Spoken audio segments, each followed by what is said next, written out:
banyak sekali perintah larangan ini yang harus kita kerjakan untuk menunjukkan apa? Ketakwaan kita. Allah perintahkan apa? Coba saya ikuti. Ya. Untuk bisa mengikuti ini kan tentunya apa sih? Kita harus tinggalkan keinginan pribadi kita. Ya. Pikiran kita. Ya. Kadang-kadang kita merasa lebih baik daripada Allah. Sorry ini ya. Merasa, kan misalnya aja riba gitu. Kan sekarang susah ya ninggalin riba. Nah, itu adalah satu penggampangan. Ya. Atau nggak mungkin malah kita ngomong itu. Kisos misalnya. Wah itu sudah nggak manusiawi, nggak sesuai dengan HAM. Nah, jadi kita bisa ikutin itu enggak? Bisa ikutin itu apa? Kita perlu meninggalkan ya hawa nafsu kita. Nah inilah yang kita lakukan di bulan puasa ini. Ya. Kita coba meninggalkan hal-hal yang tadinya dihalalkan untuk kita pada bulan ini, ya, pada siang ini, karena perintah Allah kita tinggalkan. Jadi yang tadinya halal pun, yang diperbolehkan pun, karena pada siang ini Allah larang kita bisa tinggalkan.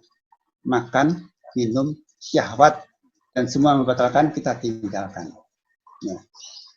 Karena keberanian kita itulah, ya, karena keinginan kita untuk memenuhi perintah Allah inilah, Allah sehingga mengatakan, ya, puasa ini untuk aku, dan aku yang akan membalasnya.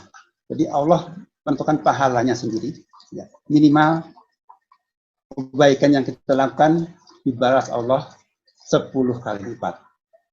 Nah, dalam diri kita ini ada sebuah kejahatan, ya. Untuk melakukan hawa nafsu ini, bulan Ramadan ini Allah sudah mudahkan. Apa? Setan dibelenggu.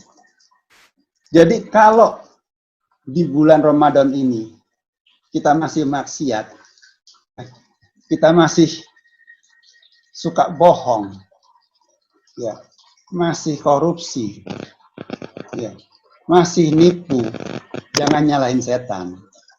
Ya, itu keburukanmu sendiri. Ya. Kenapa? Setannya nggak ada. Yang ada apa? Hawa nafsu kita sendiri. Ya. Nah, siang ini sebenarnya saya akan membahas masalah ini. Ya.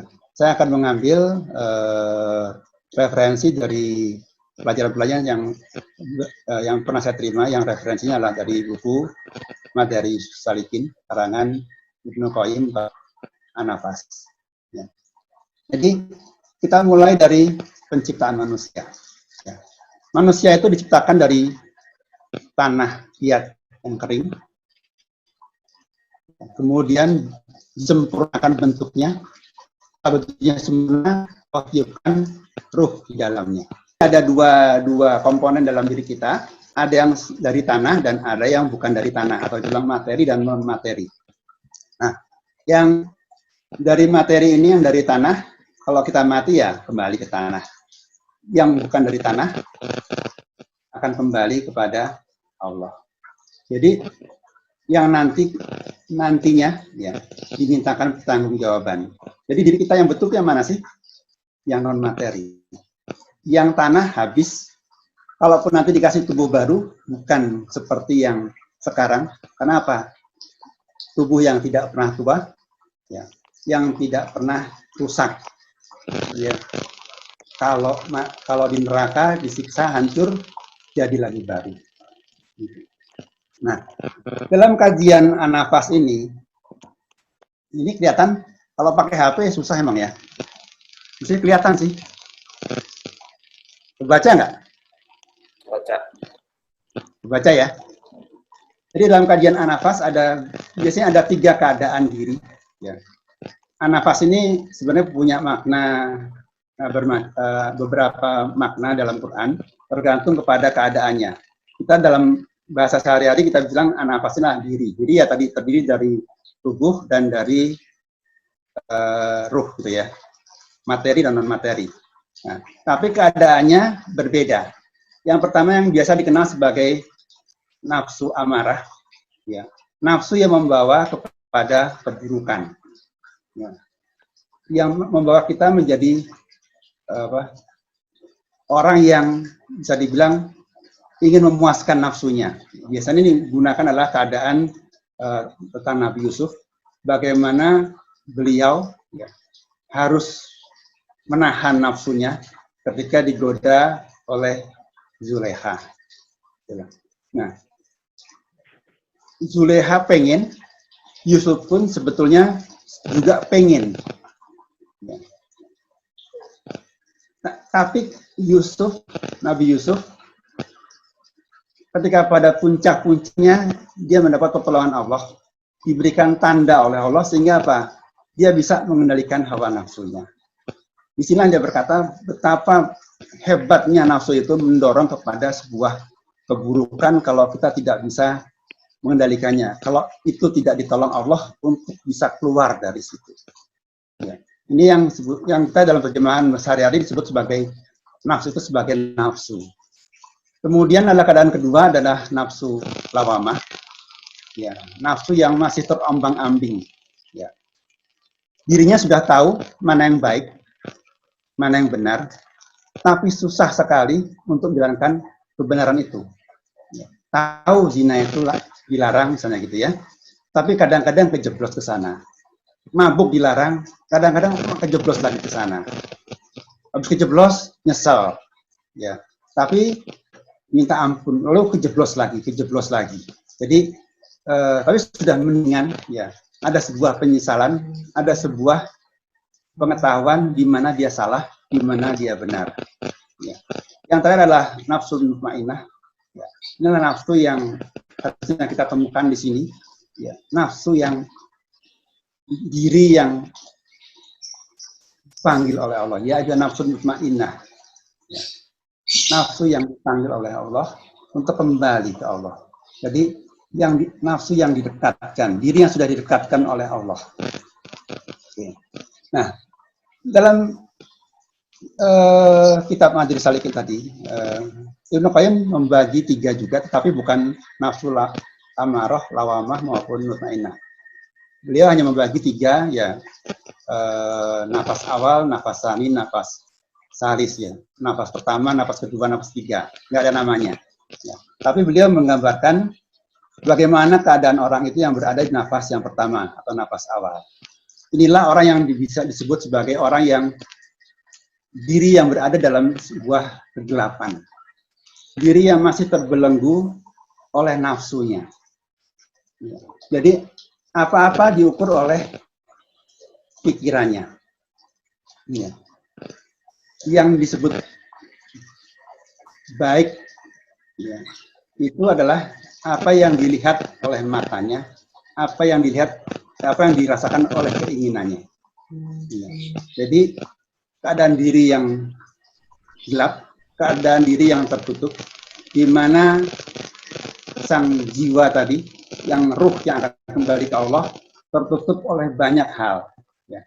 Oleh tubuhnya, oleh pikirannya, oleh hatinya, oleh harta bendanya, oleh keluarganya, oleh jabatannya, ya. Di mana harta benda ini, materi ini sangat mempengaruhi kebahagiaannya. Ya.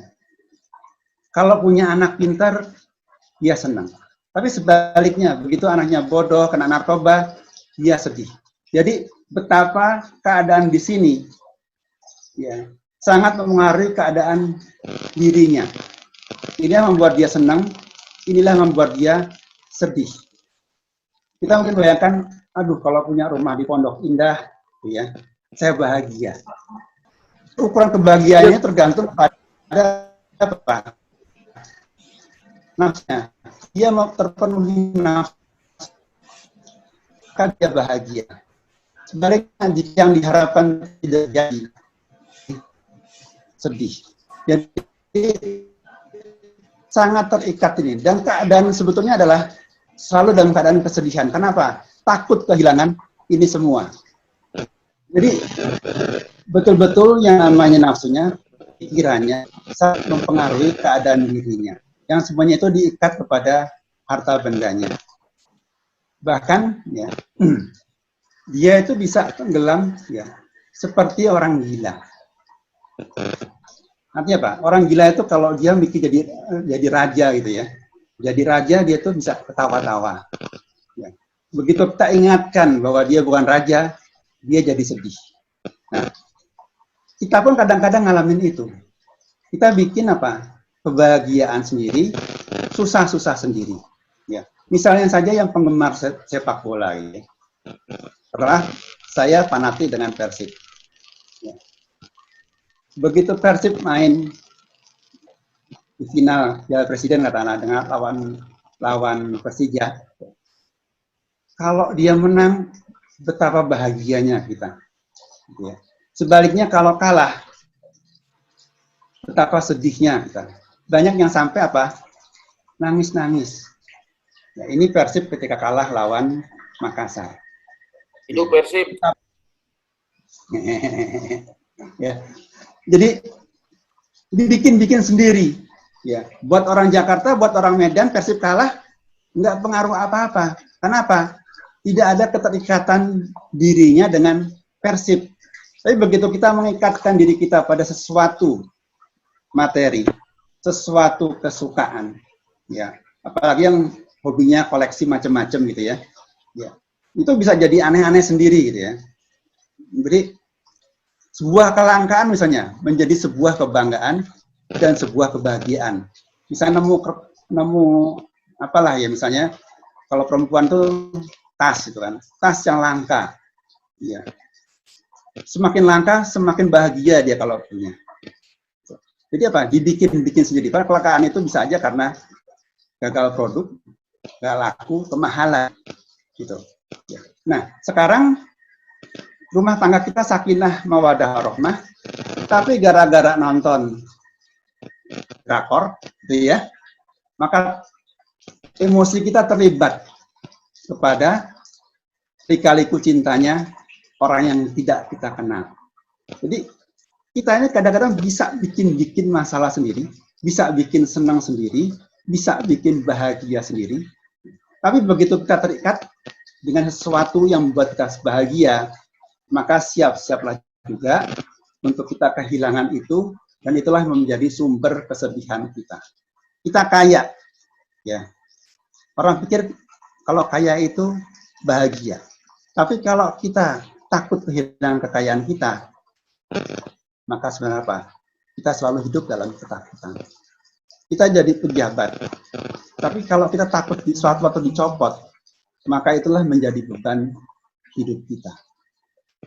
Ya. Jadi sesuatu yang kita cintai, semakin terikat kita dengan hal itu, maka itulah menjadi sumber kesedihan kita. Nah, dalam beribadah pun ya, kadang-kadang kita beribadah apa sih? Hanya pemenuhan nafsu kita. Dalam konteks nafas ini ya, orang yang masih tertutup, orang masih yang dalam kegelapan tadi, kadang dalam beribadah pun, dia beribadah pun untuk memenuhi apa? Nafsunya. Misalnya aja pergi umroh, ya, yang paling sering terjadi. Dia berangkat dengan istri, dengan 2 anaknya, ya kira-kira ongkosnya 100 juta lah gitu ya. Tapi coba, pernahkah dia mengeluarkan zakat sebesar 100 juta dalam setahun? Belum tentu. Kenapa kok kalau umroh bisa, kalau zakat tidak bisa, kalau sedekah tidak bisa? Artinya apa? Dia memilih satu ibadah, karena apa? Ada kesenangan, ada kebanggaan, ada keriaan dalam ibadah itu. Begitu juga kita demo-demo, ya. Kayaknya kita berjihad, berjuang, ya.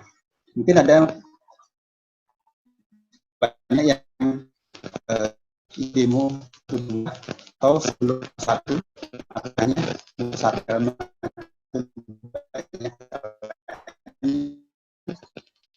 sebenarnya tujuannya apa sih?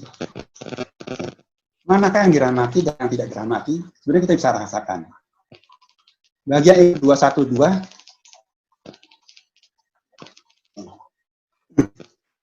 apa? Ya. Bagian demo sebelum perbedaan. Ya. Ada nggak perbedaan ketika kita demo 212 dengan demo-demo yang lain? Kita kalau bisa, kita tahu mana yang dirahmati dan mana yang tidak dirahmati. Nah,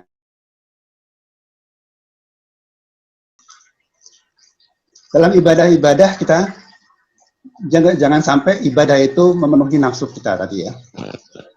Yang sekarang ini mungkin banyak terjadi adalah misalnya masalah Jumatan di masjid atau enggak, sholat jamaah di masjid atau enggak.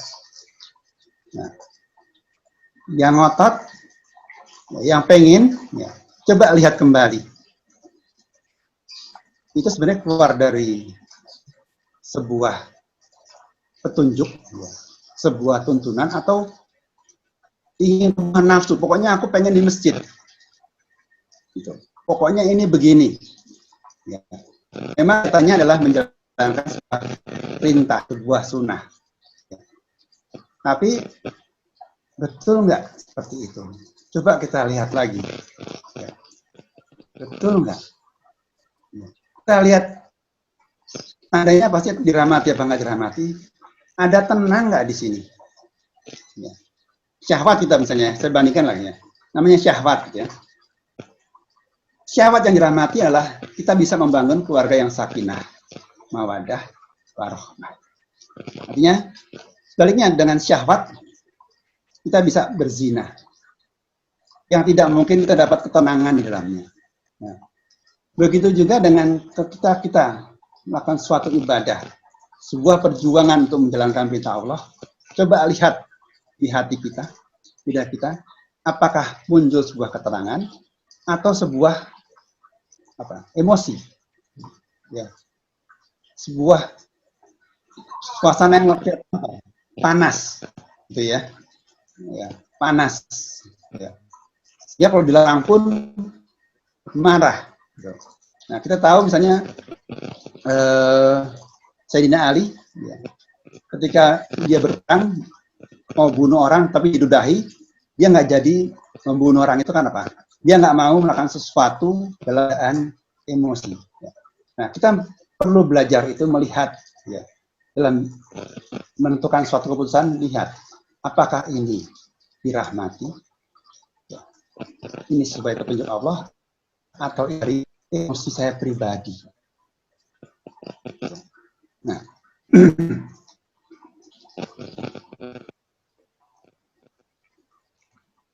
nah kita perlu keluar dari ini, ya. Yang paling harus dilakukan apa sih? Ya. Yang mengganggu sebenarnya adalah pikiran kita sendiri, diisi oleh Quran hadis. Kita ini sudah kebanyakan diisi oleh hal-hal yang sifatnya sekuler, diisi oleh logika-logika fasik. Ya. Kemudian juga bersihkan hati dengan zikir. Ya, tadi pikiran perlu diisi dengan hal-hal yang benar. Ya. Kebenaran mutlak. Yang sebenarnya apa? Dari Quran hadis. Coba kita lihat, kadang-kadang ada banyak hal-hal yang kita tidak sadar perbedaan antara logika kita dengan logika Quran. Misalnya saja dikatakan, orang selalu bilang, sabar itu berat. Ya, sabar itu berat. Masih bisa. Sabar itu berat. Quran dikatakan, sabar itu, sholat dan sabar itu kecuali bagi orang-orang yang khusyuk. Ya. Artinya apa? Kalau kamu merasa sabar itu berat, sholat tahajud itu berat, sholat subuh itu berat dikerjakan, ya. Artinya ada suatu perintah Allah, yaitu adalah menjadi khusyuk yang belum terjadi. Orang berpikir bahwa sabar itu lemah. Ya, apalagi kalau kita nonton sinetron, namanya orang sabar itu kayaknya terhina, ya, terpuruk, disia-sia, ya, diusir-usir. Ya. Tapi sebetulnya orang sabar itu punya kekuatan. Di Quran dikatakan, ya, 20 orang sabar bisa mengalahkan 200 orang musuh. 100 orang sabar bisa mengalahkan 1000 orang kafir. Jadi kalau kita sabar, kalau kita sabar, harusnya. Nah, kenapa kita orang Islamnya terpuruk? Ya karena nggak sabar. Sehingga apa? Nggak punya kekuatan.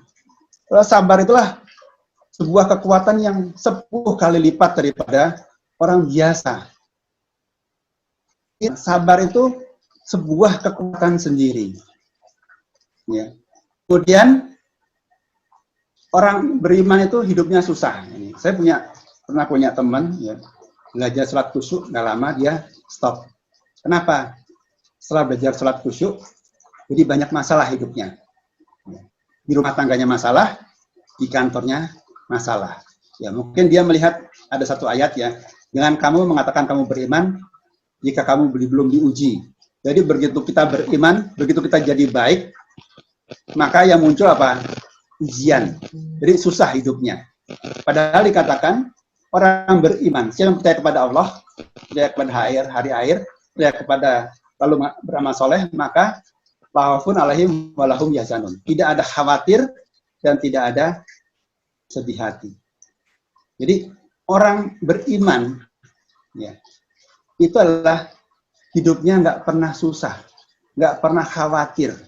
Jadi apa? Bahagia terus, tenang terus. Ya.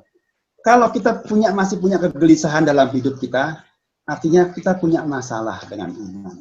Kalau kita ketakutan dalam hidup kita, kita punya masalah dengan iman. Nah, hari-hari inilah kita diuji ya, dengan COVID-19. Ya. Dihajar takut dengan kesehatan, ya. Dihajar juga dengan takut dengan resesi. Ya.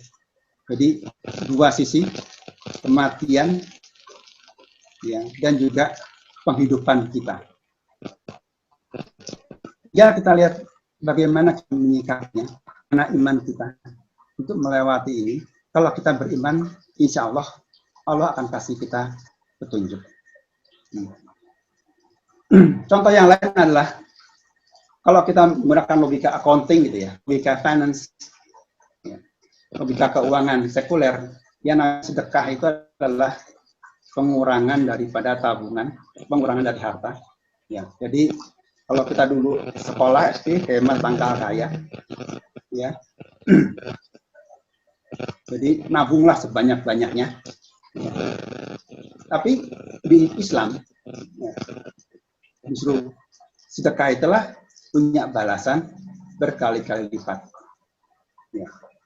Kemudian juga untuk dengan hadis ya, mau belajar Quran dulu atau baru belajar iman. Sekarang kan banyak yang punya pendapat yang sekarang banyak didikan hafiz-hafiz rumah-rumah hafiz Quran. Ya. Di mana seolah-olah sekarang ini betapa pentingnya menghafal Quran. Di mana-mana banyak rumah hafiz. Sahabat mengatakan, ya, dulu waktu kami masih anak-anak, ya, Rasul kami mempelajari iman dulu, baru belajar Quran. Jadi begitu mereka mempelajari Quran, imannya bertambah. Nah, sekarang kita anak-anak kecil kita dijejelin dengan Quran dulu tanpa diajari dengan iman. Ya. Konsep belajar Rasul adalah belajar tauhid dulu, ya, baru yang lainnya mengikuti. Dan karena tauhidnya sudah kuat, imannya sudah kuat, berikutnya adalah menjadi mudah. Ya. Jadi dalam bulan puasa ini cobalah kita isi, ya, banyaklah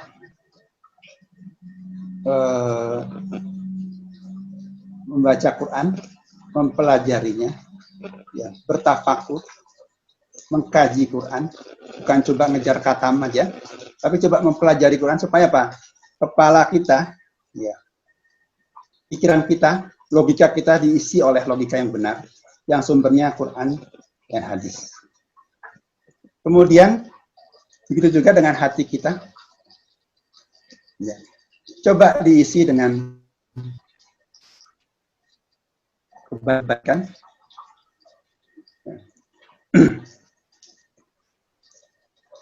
Zikir-zikir yang benar dibersihkan dengan zikir. Sorry, ya, kelihatan. Zikir-zikir ini bukan juga mengucapkan yang ringan ya, seperti mengucapkan subhanallah, subhanallah, subhanallah, subhanallah, subhanallah, subhanallah, subhanallah. Zikir seperti ini tidak akan membawa banyak pengaruh pada diri kita. Ya. Kenapa? Zikir ini bukan keluar dari hati, tapi apa? Sekedar mewirid, mengulang-ulang ucapan. Ya. Tapi zikir ini perlu kita keluarkan dari hati sebagai pengingat Allah. Kalau ingat itu kan artinya betul-betul dari dalam diri kita sendiri. Ya. Ingat Allah, memuji Allah, ya, memohon kepada Allah. Jadi subhanallah, kita puji Allahnya itu. Subhanallah, subhanallah, alhamdulillah, alhamdulillah, Allahu Akbar, Allahu Akbar. Atau kita beristighfar, astagfirullahaladzim. Kita minta betul sama Allah, untuk diampuni, astagfirullahaladzim. Mas astagfirullah, astagfirullah, astagfirullah, astagfirullah. Kita bisa bedakan ya, astagfirullah, astagfirullah, astagfirullah, astagfirullah, astagfirullah. Dengan memohon sama Allah, astagfirullahaladzim. Astagfirullahaladzim. Astagfirullahaladzim. Sehingga apa?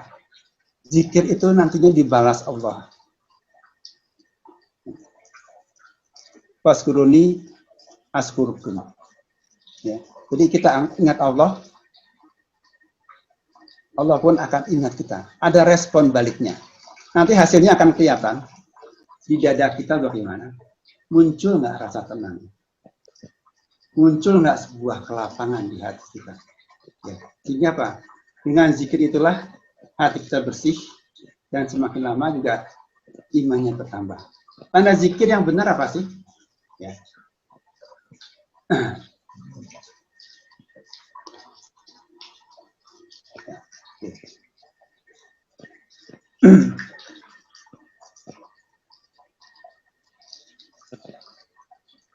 Ya. Gemetar hati. Begitu, ada nggak di sini hati yang bergetar ketika kita berzikir? Tersebut la ilaha illallah, la ilaha illallah, la ilaha illallah. Atau kita sebut panggil namanya, ya Rahman, ya Rahman. Ada nggak kerasa di sini? Di hati kita sebagai bentuk ya, balasan dari Allah, respon dari Allah. Ada nggak muncul rasa hati yang tentram? Ya. Setelah berzikir, di sininya hatinya menjadi lapang. Ya. Jadi dalam kita melakukan suatu ibadah, selalu coba lihat targetnya apa dan tanda-tandanya apa. Kalau kita zikir, tandanya apa? Ada nggak tanda yang sebutkan Quran itu? Muncul. Kalau nggak muncul, masih ada yang salah dengan ibadah kita. Jadi, kita coba dalam bulan puasa ini, Ramadan ini, coba kita berzikir. Memuji Allah, mengingat Allah, berdoa kepada Allah, membaca ayat-ayatnya, firman-firmannya, mempelajarinya, coba memahaminya, sehingga apa? Semakin hari, semakin iman kita bertambah. Jadi kita coba nanti kita keluar dari ketertutupan kita di sini. Coba kita temukan kembali diri kita yang sejati yang mana. Jangan sampai tertumpuk oleh kita, oleh hal-hal yang kita cintai, materi-materi yang sangat kita cintai, ya. Sehingga kita lupa diri kita yang sebenarnya mana sih. Ya. Saya hanya ingin memberikan satu latihan gitu ya. Mudah-mudahan bisa dimengerti agar kita menemukan diri kita yang asli, ya, diri kita yang sebenarnya, yang akan nanti kembali ke Allah. Ya. Kita mulai dulu dengan yang mudah dulu, yang dari materi. Ya, itu saya ambil di sini gitu ya. Saya bisa bilang itu jabatan saya, itu anak saya, cucu saya, itu mobil saya, itu rumah saya. Semuanya ini terikat dengan diri saya. Sehingga saya mengaku itulah bagian dari diri saya. Ya. Sehingga apa? Meskipun kita sebenarnya sadar ya, saya dengan rumah terpisah. Saya dengan anak, dengan cucu terpisah. Tapi begitu cucu sakit, kita terasa juga di sini sedih, sakit juga. Jabatan bukan diri kita, tapi begitu kita dicopot oleh di jari jabatan itu, terasa apa? Di sini juga ada sedih, padahal terpisah. Saya bukan jabatan, saya bukan anak saya bukan mobil saya bukan rumah saya. Ya. Terpisah. Kita sadar itu terpisah. Kita juga sadar ini semua titipan Allah. Tapi begitu diambil, kalau kita masih menganggap itu bagian dari diri saya, yang tidak boleh lepas dari saya, maka ini menjadi sumber masalah. Ya. Di sini kita bisa pisahkan ya, bahwa diri kita bukan yang di atas ini. Nah, yang kedua mungkin lebih sulit. Ya.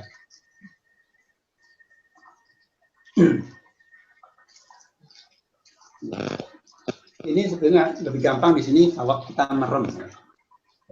Kita punya badan, kita punya hati, punya perasaan, dan kita punya pikiran.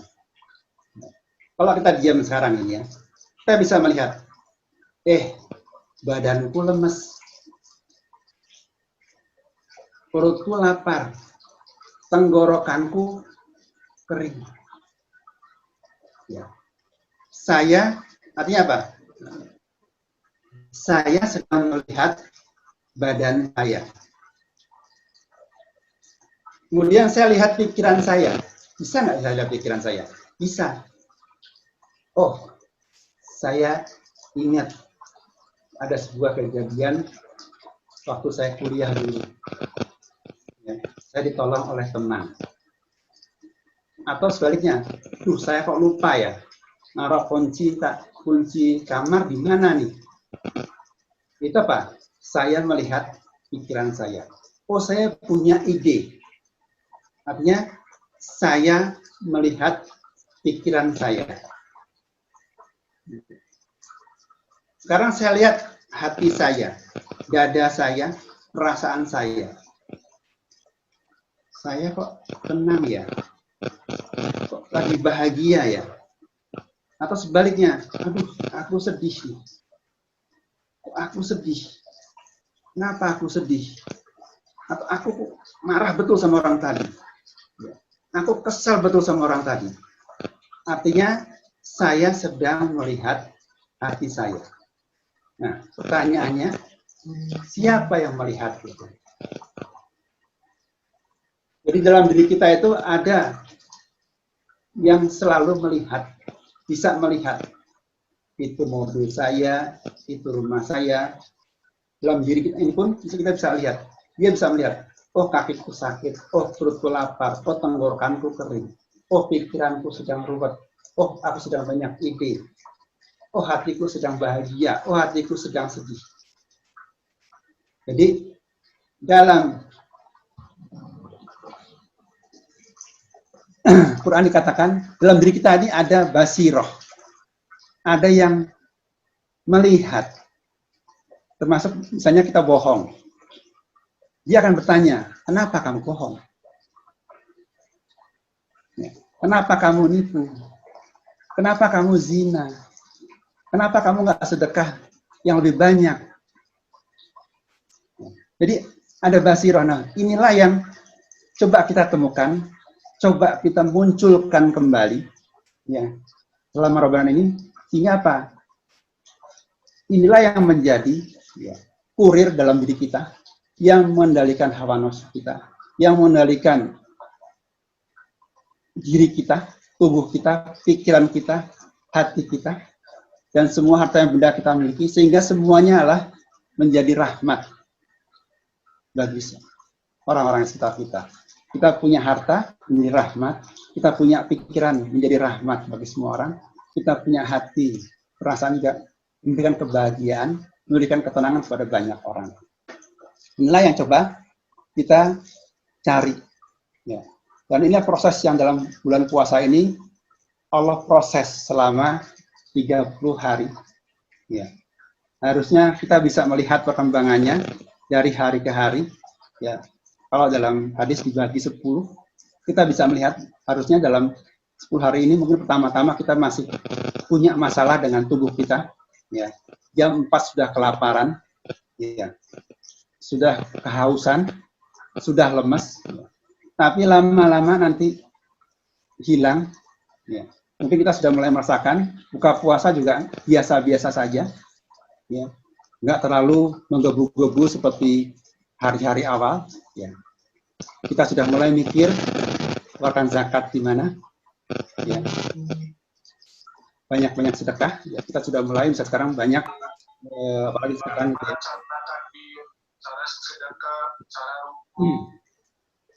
Banyak nasi bungkus untuk buka bersama, coba kita keluarkan, sehingga apa? Lama-lama kita hubungan kita dengan benda-benda, dengan materi juga berkurang. Ya. Pikiran sudah terus diisi dengan membaca Quran, hati terus berzikir, sehingga pada hari terakhir, 10 hari terakhir, di mana kalau biasanya kita itikaf, dengan penuh keberanian, dengan penuh kerelaan, kita tinggalkan keluarga kita, harta kita, kerjaan kita untuk itikaf di masjid. Tapi mungkin tahun ini nggak bisa, gitu ya. Pikiran kita sudah dipenuhi oleh Quran, hati kita sudah dibersihkan dengan zikir, sehingga pada hari-hari terakhir ini, hari-hari terakhir Ramadan, diri kita yang sejati, ya, ruh kita itu bisa muncul, bisa keluar, bisa tampil. Disinilah kita Ibnu Qayyim mengatakan jiwa yang bercahaya, jiwa yang sudah keluar daripada terikatan dengan segala macam materi, segala macam pikiran dan nafsu yang membawa kepada keburukan. Ya. Jiwa yang sudah beriman kepada Allah, yakin dengan Allahnya, bahkan lebih dari itu cinta dengan Allahnya, sehingga selalu ingin dekat dengan Allah, selalu ingat kepada Allah, selalu berzikir. Ya. Jiwa yang tenang seperti bayi, ya. Bayi yang dewasa, bayi yang sudah bisa berpikir. Ya. Bayi itu tidak terikat dengan dunia. Bapaknya mati, dia nggak sedih. Ya, bapaknya nggak punya duit, dia nggak sedih. Rumahnya kebakar, dia nggak sedih. Dia nggak bisa apa-apa, tapi semua orang senang sama dia, berusaha memenuhi kebutuhannya. Dia nggak bisa cari makan, tapi semua orang pengen ngasih dia makan. Dia nggak bisa ganti baju, tapi semua orang ingin pakaiin dia baju yang bagus, mengurus dia dengan baik.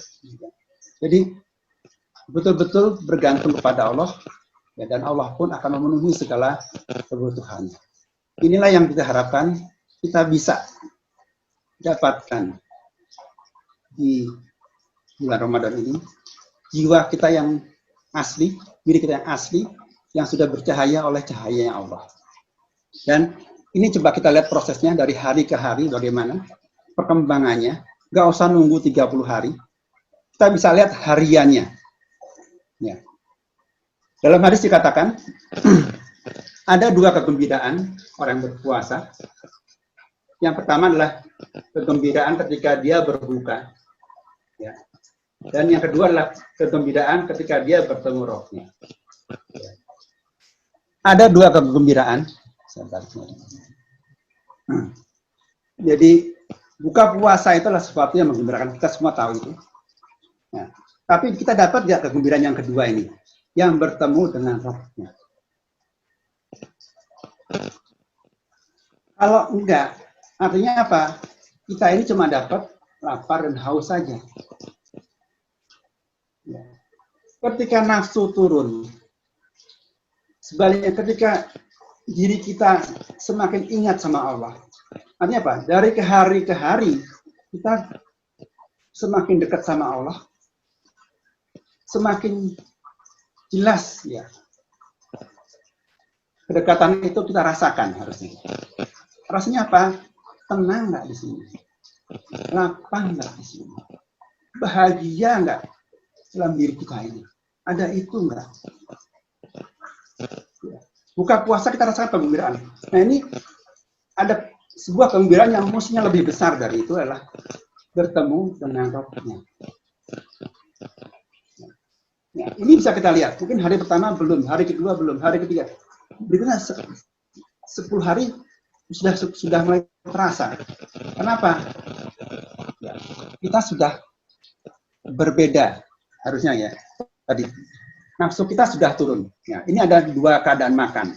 Ada dua perintah makan dalam ayat yang tidak terlalu jauhan, Al-Baqarah 168 dengan 172. Yang pertama perintah makan kepada orang-orang, semua orang, manusia.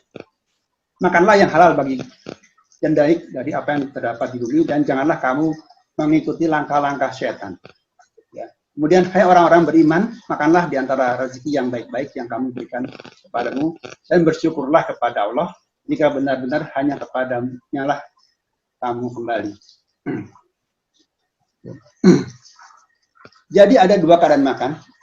Ada makan yang ngikutin langkah setan, ada makan yang sebagai yang akhirnya akan membentuk apa? Wujud rasa syukur kita kepada Allah. Nah, kita ketika buka itu, ikut yang mana? Ikut langkah setan, atau sebagai bersyukur? Kalau ketemu buka puasa dengan memenuhi langkah setan, ya ketemunya setan. Gitu. Kalau kita buka puasa dengan bersyukur, ketemunya juga ya sumbernya rasa syukur itu, yaitu Allah Subhanahu wa Ta'ala. Ada kedekatan, dan Quran menyatakan, dan apabila hamba-hambaku bertanya kepadamu tentang aku, katakanlah, aku dekat.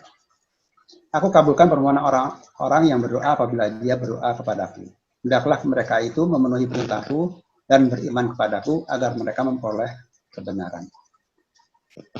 Allah mengatakan, aku dekat. Di mana Allah mengatakan ini?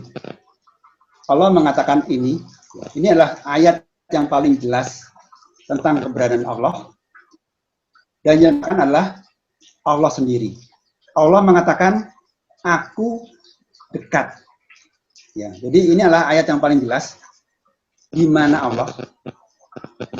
Dan yang mengatakan tadi, Allah sendiri. Ya. Aku dekat. Kemudian kita lihat ayat ini ada di mana? Ayat ini ada di antara ayat-ayat tentang puasa. Ya. Ada 3 ayat sebelumnya yang tentang puasa, dan ayat sesudahnya tentang yang tadinya dilarang di siang hari diperbolehkan di malam hari. Ayat ini terletak di tengah-tengah. Puasa lah, ingat ya, puasa itulah tempatnya pada siang hari. Ya. Malam bukan lagi puasa. Perbedaan Ramadan dengan yang lain adalah puasanya. Ya. Dan perbedaan antara siang dan malam adalah dari puasanya. Jadi kita selalu perlu perhatikan dalam Ramadan ini adalah bagian puasanya. Ya. Yang perlu kita perhatikan adalah siangnya. Ya, karena inilah yang berbeda dengan hari-hari lainnya. Malamnya sama. Malam nanti kita makan juga. Bulan depan malam juga boleh makan juga. Sekarang malam boleh makan, tapi siang bulan Ramadan ini kita nggak boleh makan, nggak boleh minum. Ya. Hari-hari lain boleh di luar Ramadan. Artinya apa? Ada suatu perbedaan penting dalam siang hari ketika kita puasa. Karena ini amati, terutama apa? Pada pergantian siang dan malam. Pada saat-saat berbuka puasa. Inilah saat-saatnya ketika nafsu kita sudah turun, sudah hampir habis, ya. Pikiran kita juga sudah tenang. Ya. Ketika itulah kita semakin dekat sama Allah. Coba manfaatkan waktu-waktu itu bagi kita untuk diam, tenang, berzikir ke Allah, berdoa ke Allah. Rasakan bagaimana ketika jiwa kita yang tadi sudah bercahaya kembali, berjalan ke Allah. Jadi kita tinggal duduk, ya, kita bisa panggil Allah, ya Allah, ya Allah, ya Rahman. Kita puji Allah, subhanallah, alhamdulillah, Allahu Akbar. La haula wala quwata illa billah. Atau pujian-pujian yang lain, kita bisa gunakan ini supaya jiwa kita berjalan ke Allah, semakin mendekat ke Allah. Ya. Demikian mudah-mudahan dengan itu kita bisa menemukan diri kita yang sejati. Ya. Di akhir Ramadan nanti kita bisa menjadi orang yang bertakwa, ya. Menjadi orang yang kembali seperti bayi, kembali kepada fitri, kembali kepada asalnya yang diri kita yang sejati. Demikian untuk hari ini. Saya kembalikan ke host.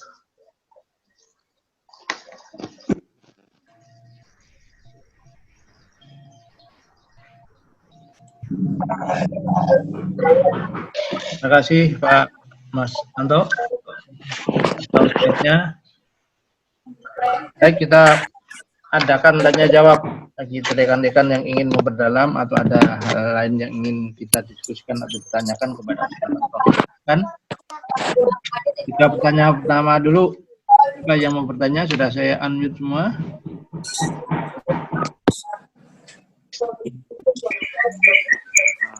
Ini nggak apa-apa, nanti yang mau tanya ya.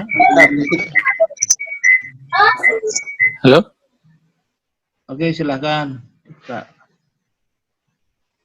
Assalamualaikum, Mas Anto. Ya. Maaf nanya nih. Ini hari ini pelajarannya cukup berat nih. Saya bertanya yang ringan saja. Dikatakan bahwa kita beribadahlah seperti engkau mati esok hari, tapi bekerja seperti engkau hidup 1000 tahun lagi. Artinya duniawi itu kita kejar dengan demikian serius lah gitu. Tapi kemudian kita diminta juga melepaskan bahwa apa yang kita dapat itu tidak boleh diikatkan dengan hati kita, supaya kita tidak kecewa dan sebagainya. Nah, ini gimana caranya ini? Terima kasih. Ya, jadi seperti yang dibilang, kita ini perlu nafsu. Ya, kalau nggak gitu, kita nggak pengen kaya, ya kan ya? Nggak pengen karir kita naik, ya, nggak pengen nikah. Ya. Ini semua perlu nafsu. Ya. Bahkan dengan itulah kita bisa menjadi khalifah ya, karena adanya nafsu ini. Sesuatu yang tidak dimiliki malaikat, kan? Malaikat berzikir tapi nggak punya nafsu, ya nggak bisa jadi khalifah. Nah, kita akan ada perbedaan, ya, bagaimana kita menggunakan nafsu ini untuk pemenuhan syahwat kita, untuk kesenangan kita pribadi, dengan ini sebagai tugas dari Allah. Ya. Kita ini masing-masing punya tugas. Ya. Ada yang jadi dosen, ada yang jadi pengusaha, ya, ada yang jadi karyawan, dan banyak lagi. Yang masing-masing coba kita kerjakan dengan sebaik-baiknya. Ya. Begitu kita mulai jadi dosen, ya jadi dosenlah dengan sebaik-baiknya, kejar sampai jadi profesor, ya. Lalu mengajarlah kepada mahasiswa dengan baik, ya, riset dengan baik, sehingga apa? Ditemukan ilmu-ilmu yang baik, tapi juga jangan sampai ini menjadi sebuah tadi ada perbedaan antara ini sebuah ambisi pribadi, ya, yang kalau kita katakanlah di dalam perusahaan ataupun dalam birokrasi, kalau mau naik pangkat sikut sana sikut sini, ya, mungkin nyogok sana nyogok sini, dengan orang yang melakukan tindakan itu berdasarkan aturan-aturan Allah, ya, di mana tadi akan ada perbedaan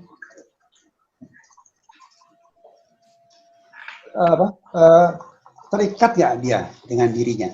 Semakin kita mengetahui hal nafsu kita sebenarnya semakin terikat. Tapi kalau kita ini melakukan tugas karena Allah, tetap nanti ada sesuatu pemisahan antara hasil yang kita peroleh dengan diri kita. Ya. Orang yang beriman itu apa? Kalau dia sukses, dia bersyukur. Tahu ini bukan dari dia pribadi, tapi ini karena bantuan Allah. Ya. Tapi kalau dia tanpa iman, dia akan menganggap ini suatu hasil dia pribadi, sehingga apa? Susah lepasnya dari sini. Begitu dicabut, sakit. Meskipun dia bisa ngomong ini titipan Allah, tapi sebenarnya sakit. Tapi orang yang beriman, yang tahu bahwa ini adalah, saya bersyukur karena apa? Ini Allah, ini adalah hasil ketentuan Allah yang saya hanya alat bagi Allah. Saya ini hanya alat bagi Allah. Ya, yang membuat ini berhasil. Saya dibantu oleh banyak orang yang membuat saya berhasil. Allah menggerakkan banyak orang untuk mendukung satu tugas saya sehingga saya berhasil. Saya pikir cukup jelas di situ, Pak Catur. Ada komentar? Boleh nyambung dikit, Ustadz? Ya. Ya, terutama begini, kita kan udah bekerja sangat keras, kemudian kita memperoleh, mungkin kita pengen mobil mewah tercapai, rumah mewah tercapai. Ya. Kemudian kalau kemudian mobil hilang, itu kan kalau kemudian kita kecewa, galau, mungkin wajar. Tadi yang disampaikan Ustadz, untuk bersikap biasa-biasa saja mungkin akan sangat sulit ya. Jadi ada ikatan antar, enggak juga. Karena ada ikatan apa juga. Yang dengan kita apa dengan yang telah kita kejar gitu. Ya. Enggak juga sebetulnya, enggak terlalu sulit sebenarnya. Ya, balik ya. Mungkin pengajaran saya dengan bab musibah sebelumnya ya. Orang sabar itu begitu kena musibah, ya, dia mengatakan innalillahi wa inna ilaihi rajiun. Artinya apa? Saya sudah jaga mobil saya, disimpan di garasi, gitu ya, ya. Pakai alarm, ya. Hilang juga. Artinya apa? Ini sebuah ketetapan Allah. Saya ikuti maunya Allah, selesai. Gitu. Pasti ada sebuah kebaikan. Mudah-mudahan Allah ganti mobil yang tadi katakanlah Mercedes E-Series, gitu ya, diganti jadi S-Series, gitu. Ya, ada sebuah kebaikan dari Allah yang kita nggak tahu. Gitu? Ya, terima kasih. Oke.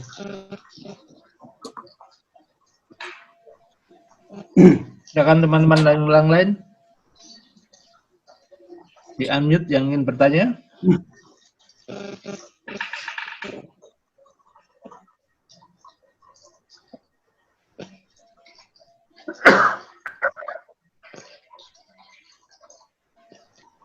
Saya nanya ya, Mas Anto. Ya, nih. Bulan Ramadan ini kita kan sepertinya dicas gitu ya, kalau HP itu ya, kita mulai bersihkan hati lagi beribadah sebaik-baiknya. Nah, untuk selanjutnya setelah Ramadan pergi itu bagaimana kita menjaganya supaya apa yang kita usahakan di bulan Ramadan ini tetap bisa kita laksanakan, atau kita tetap ya lebih baik gitu. Ya. Apa yang kita pertahankan di bulan Ramadan. Terima kasih. Ya. Jadi hal yang pertama adalah sebenarnya iman kita. Ya, harusnya iman yang kita peroleh di bulan Ramadan ini jangan turun-turun lagi. Ya. Orang berpikir selalu iman itu naik turun wajar. Ya. Tapi menurut saya nggak wajar. Gitu. Coba lihat Quran. Ya. Kalau dia sudah beriman, sudah iman yang bulat ya, maka sebenarnya iman itu kalaupun turun sedikit karena apa? Ada amalan yang tidak dikerjakan. Ya. Tapi tidak pernah sampai kecewa sama Allah. Ya. Lalu meninggalkan perintah-perintahnya. Ya. Katakan ini, dikatakan orang-orang beriman tuh jika sebut nama Allah gemetarlah hatinya, dan jika dibacakan ayat-ayatnya bertambah imannya. Jadi apa? Iman tuh banyak nambah. Ayat yang lain katakan lagi,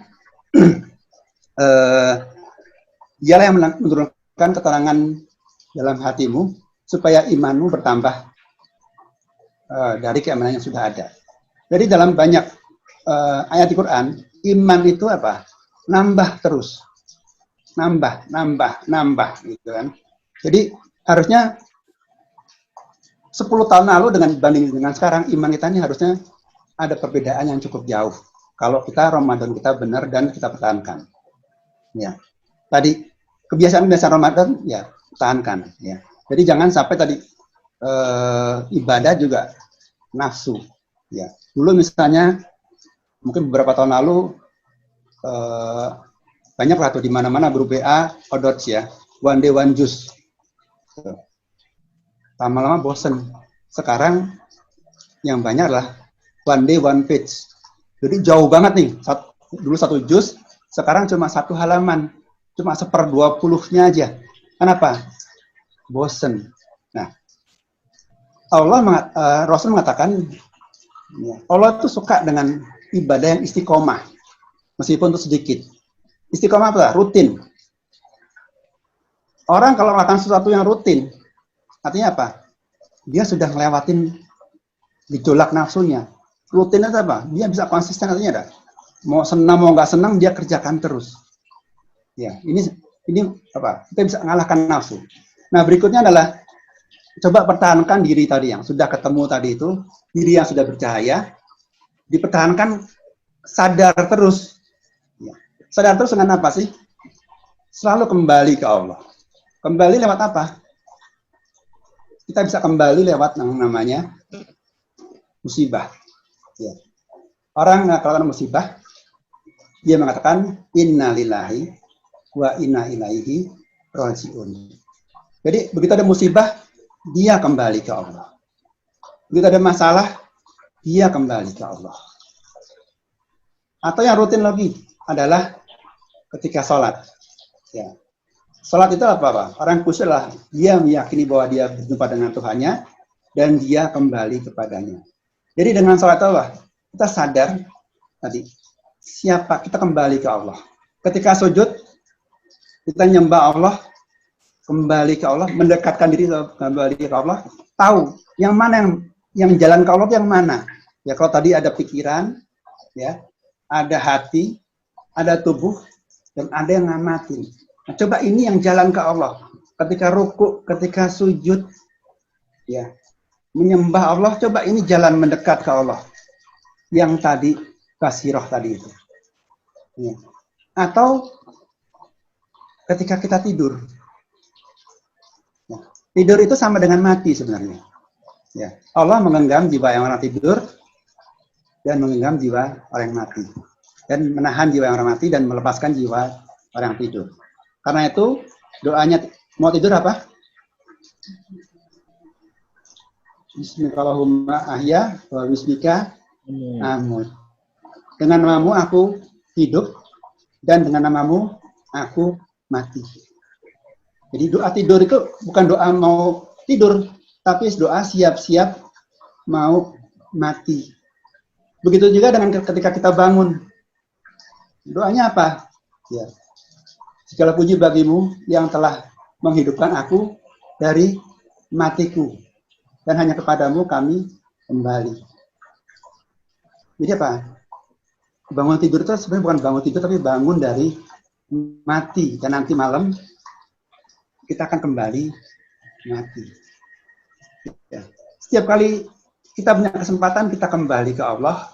Ya. Kita minta petunjuk Allah. Kita menyerahkan semua urusan ke Allah. Ini yang kita pertahankan.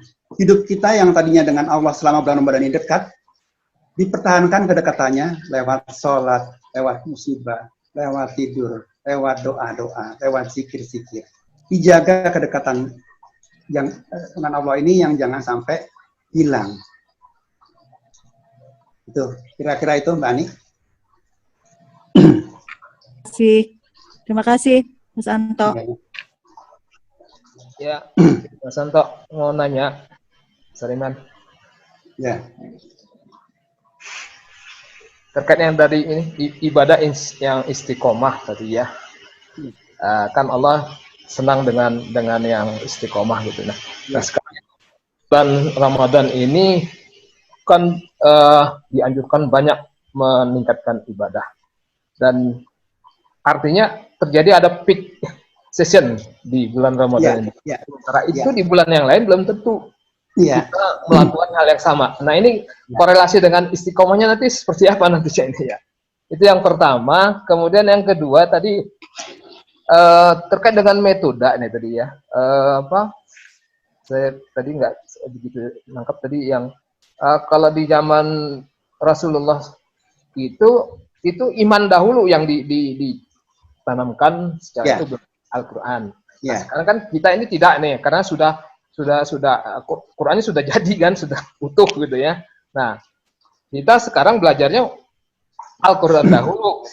Nah, apakah memang dalam pembelajaran untuk anak-anak itu kita tanamkan dahulu imannya, atau seperti gimana ini? Apakah kan kalau yang sekarang kan banyaknya langsung masuk, jadi menghafal Al-Quran gitu. Nah, ini sementara dua itu dulu, Mas Anto. Terima kasih. Oke. Salam. Baik, Mas Sariman ya. Memang Ramadan inilah peak-nya. Ya. Semua ibadah puncaknya ya di Ramadan ini.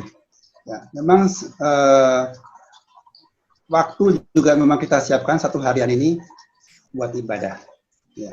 Tapi artinya apa? Yang kita kerjakan di bulan Ramadan ini, jangan nanti di luar Ramadan tidak kita kerjakan. Ya. Jadi katakanlah kita bisa membaca Quran ya, 2 jam, 3 jam. Ya. Setelah Ramadan coba kita bisa nggak tetap, meskipun tidak 2 jam, 3 jam. Ya. Kita bisa sholat malam, tarawih. Ya. Mungkin tidak ada yang ditambah tahajud. Ya. Nanti setelah Ramadan, tahajud tetap ada atau enggak?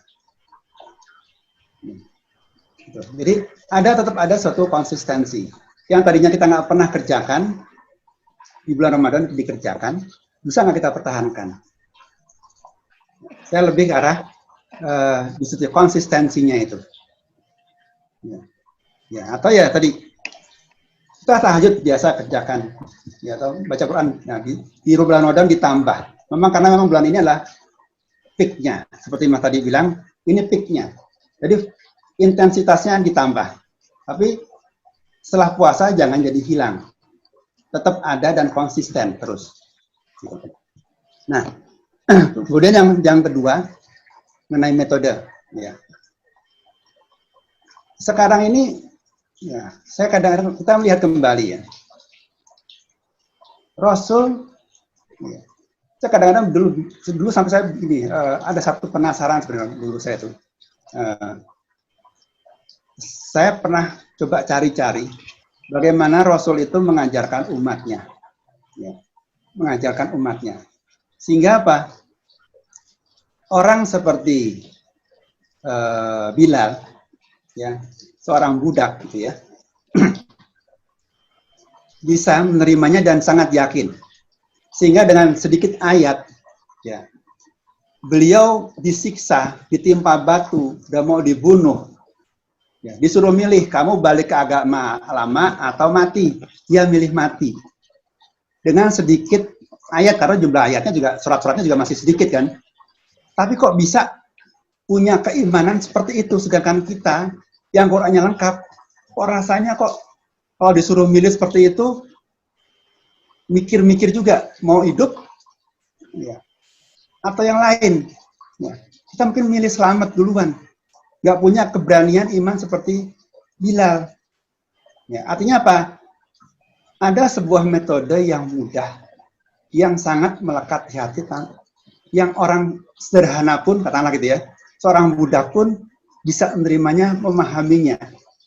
Nah, sebaliknya, seorang cendekiawan seperti Abu Bakar, ya, seorang pengusaha seperti Utsman bin Affan, ya, Abdullah bin Auf gitu ya, bisa juga menerimanya. Artinya apa? Secara logik, pikiran pun ini masuk akal. Dan itu pun diterima juga oleh dirinya sepenuh hati. Sehingga apa? Ketika diboikot sehingga jadi bangkrut, mereka juga siap. Ya. Ini juga sebelum bijaknya apa? Sebelum banyak ayat Quran. Ya. Gitu kan? Nah, sekarang kita gara-gara Qurannya sudah jadi, anak kecil dijijelin Quran. Gitu. Disuruh hafalin tanpa dia kenal Tuhannya. Gitu. Bahkan di mana? Pondok-pondok hafiz pun kadang-kadang dihajar juga target hafal tanpa dia kenal Tuhannya. Ya. Ini terus terang apa ya? Saya pernah nginep di satu pondok pesantren hafiz Quran, ya, milik ustadz yang cukup terkenal. Ya. Saya ngobrol sama ustadznya, ya, itu hafiz Quran itu. Ya belum habis sih, mereka baru 4 bulan di situ. Ya. Ketika saya tanya tentang bacaan sholat, arti bacaan sholat, saya tanya, ada yang tahu arti at-tahiyatu mubarakatus salawatu thayyibatu lillah? Saya kasih buku, kalau bisa. Tidak ada satupun yang bisa menjawab. Ya. Terus juga saya lihat bagaimana mereka sholat subuh. Ya.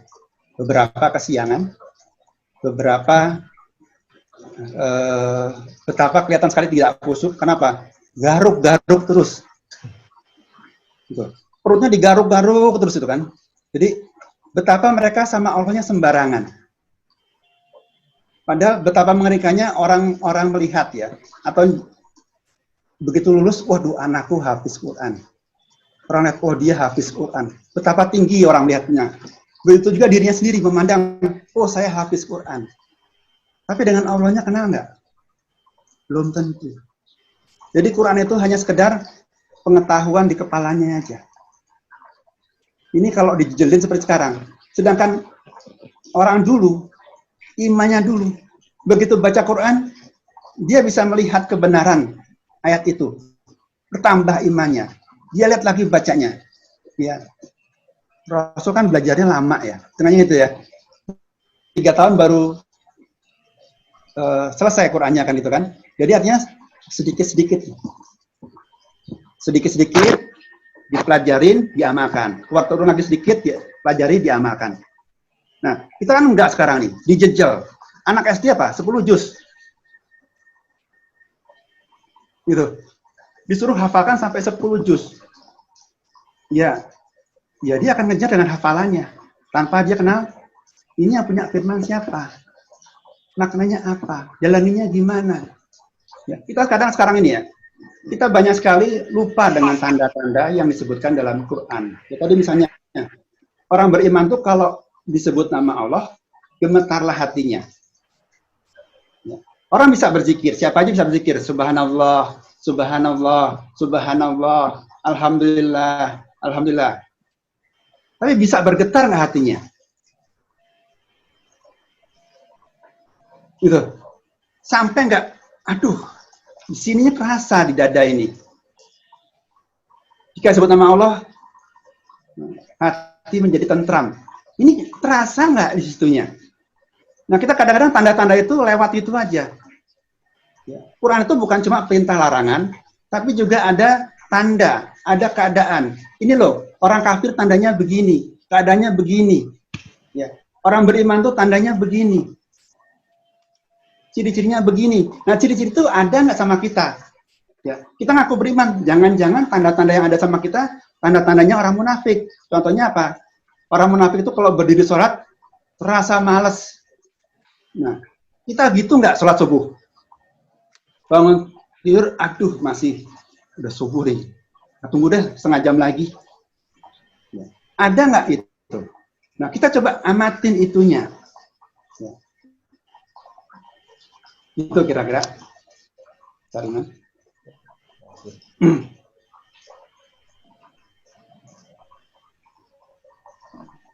Nanya, Mas. Ya, Jenhar. Ya, itu saya lihat yang di belakang Mas Santo tuh ada tulisan jiwa yang bercahaya, itu kan bagus tuh. Nah, Ya. yang pertama itu ada keadaan jiwa yang lapang dan lepas dari kesedihan karena terbebas dari rekayasa pikiran dan nafsu. Nah, saya kurang jelas sih, maksudnya rekayasa pikiran dan nafsu itu bagaimana kira-kira, Mas? Itu tadi, rekayasa nafsu dan pikiran itu seperti tadi di nafas yang dalam kegelapan, diri dalam kegelapan. Jadi, rekayasa nafsu itu gini ya tadi. Kalau saya punya rumah di Pondok Indah, saya akan bahagia. Nah itu, pikiran kita, nafsu kita merekayasa bahwa saya bahagia kalau punya rumah di Pondok Indah. Itu yang kita kejar. Begitu dapat, senangnya bukan main. Bahagia kita. Kenapa? Yang saya inginkan terpenuhi. Ya. Sebulan bahagia, 2 bulan bahagia, setahun bahagia. Kemudian dia berubah lagi. Kalau punya rumah di Menteng, aku bahagia. Jadi yang di Pondok Indah ini sudah tidak lagi memberikan kebahagiaan dirinya. Dia akan bahagia kalau rumahnya pindah ke Menteng. Jadi bahagia, tidak bahagia itu diukur dari nafsunya. Nah, sekarang ada kebahagiaan nggak yang bukan dari nafsu? Oke, kita lihat hadis saja ya, satu hadis. Ya. Rasulullah mengatakan, salat sunat 2 rakaat di waktu fajar lebih baik daripada dunia seisinya. Ya. Ini ada sebuah kebahagiaan ya. Bayangkan kita dapat dunia seisinya. Bandingkan dengan tadi rumah di Pondok Indah. Lebih hebat mana? Padahal ini cuma gara-gara sholat sunat 2 rakaat. Nggak ada bendanya. Nggak ada rumahnya. Nggak ada emasnya. Tapi Rasul menyajikan ini lebih baik daripada dunia seisinya. Jadi dalam hidup beragama ini, dalam hidup berketuhanan, kita itu punya sebuah kebahagiaan yang bukan tergantung kepada materi. Apakah orang miskin itu susah? Enggak juga. Apakah orang kaya itu bahagia? Enggak juga. Masing-masing punya kebahagiaannya. Begitu dia dekat sama Allah, dia beriman sama Allah, la khaufun alaihim wa lahum yahzanun. Tidak ada khawatir dan tidak ada sedih hati. Ini yang bukan dari rekayasa. Bukan andai kata saya begini, andai kata saya begini, atau sebaliknya saya mundur ke belakang, saya nyesal jadinya. Coba dulu aku sekolah bener di TB, mesti sekarang jadinya pejabat tinggi, atau seperti itu ya. Jadi main di berandai-andai yang membuat kita susah sendiri ataupun bahagia sendiri. Itu yang saya cari dulu. Itulah rekayasa pikiran. Ya. Jadi ada kebahagiaan yang hakiki dari Allah yang bukan karena materi. Saya nggak punya uang, saya sedang ada masalah, tapi tiba-tiba Allah turunkan ketenangan di hati ini, kebahagiaan di hati ini. Yang kita kadang-kadang takjub ya, kadang-kadang takjub. Saya punya masalah, tapi kok kenapa saya kok nggak susah? Kok saya kok malah ada rasa senang di hati saya? Gitu. Saya nggak punya duit, tapi kenapa kok saya senang ini gitu. Jadi kita kadang-kadang bisa heran dengan keadaan itu sendiri. Sesuatu yang Allah turunkan kepada hati kita, ke dalam diri kita. Ini yang bukan dari rekayasa. Jadi sebuah kebahagiaan yang bukan karena materi, yang bukan berasal dari pikiran kita, yang kadang-kadang kita bisa takjub dengan kok bisa ini terjadi, bisa saya rasakan ya. Gitu. Oke? Ya, makasih. Yuk.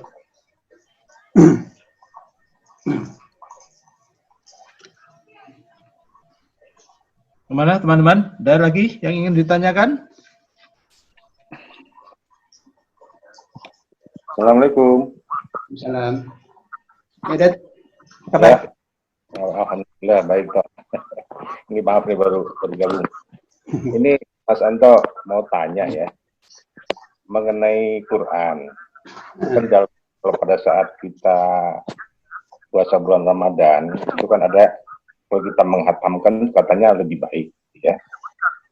Ya, artinya sebenarnya kedudukannya seperti apa sih? Kita menghatamkan dulu ya atau kita lebih mengerti arti dan lanjutnya seperti itu Mas Anto ya. Ini khususnya di bulan Ramadan adalah mengenai sabar sabar di mana kita kan harus bersabar keadaan baik kita dalam keadaan sedih khususnya, dan pada saat keadaan senang kita harus mensyukuri ya. Dalam hal ini seharusnya sampai sebatas mana kita harus bersabar gitu ya. Tentunya kita sudah melalui suatu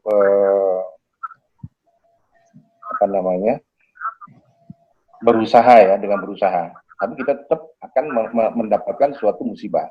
Jadi pertanyaan, sampai sedalam apa, sejauh mana kita harus bersabar? Begini, kita ada 2 pertanyaan itu. Ya, Assalamualaikum warahmatullahi wabarakatuh. Salam.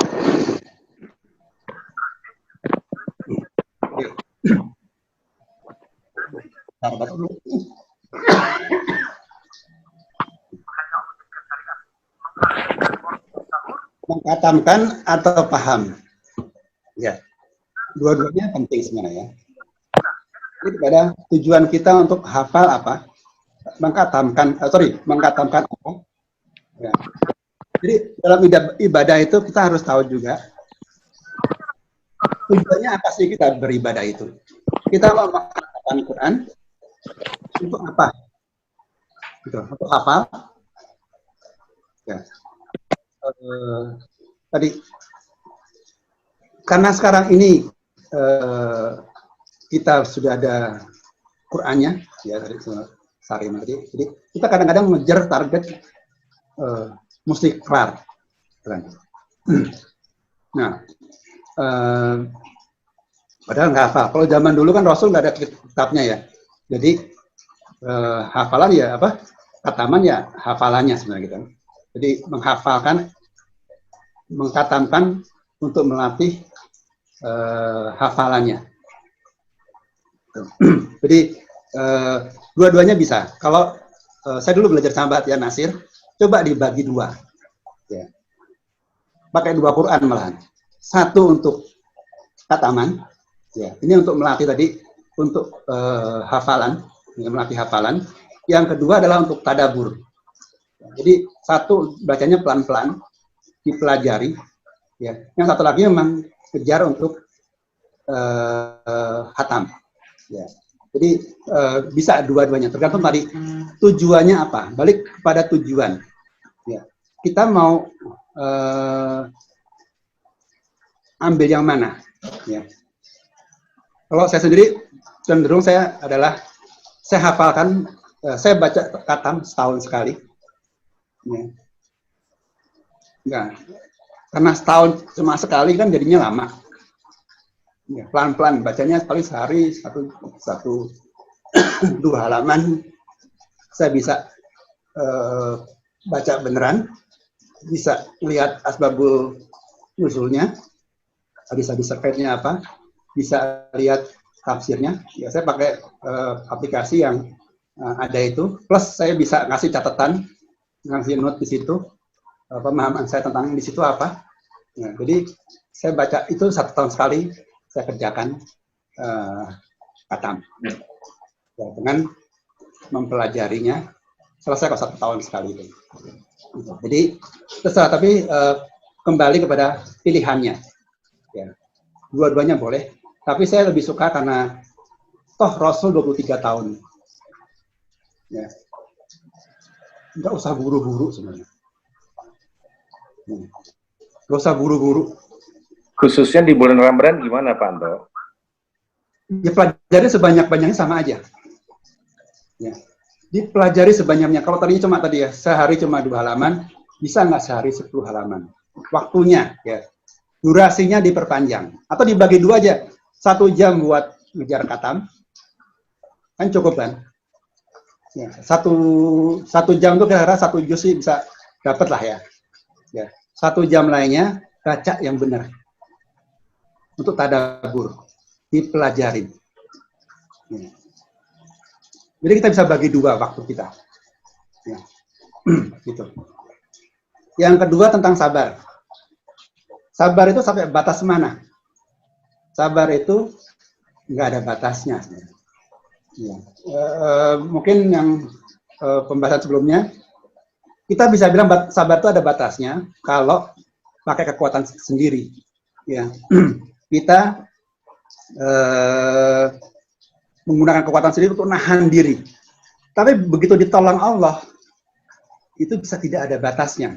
Apalagi kalau kita bisa mengatakan, ya, menjadi orang yang betul-betul sabar. Artinya apa? Kita bisa mengatakan, innalillahi wa inna ilaihi rajiun. Artinya, ketika kita menghadapi masalah, ya, kita langsung ikut maunya Allah apa. Ya. Kita ikuti maunya Allah, ya sudah, jadinya apa? Tidak ada lagi perbedaan antara kita dengan Allah. Nah ini ya. Begitu kita kena masalah, orang sabar akan mengatakan innalillahi wa inna ilaihi rajiun. Tadinya saya punya rencana, ya.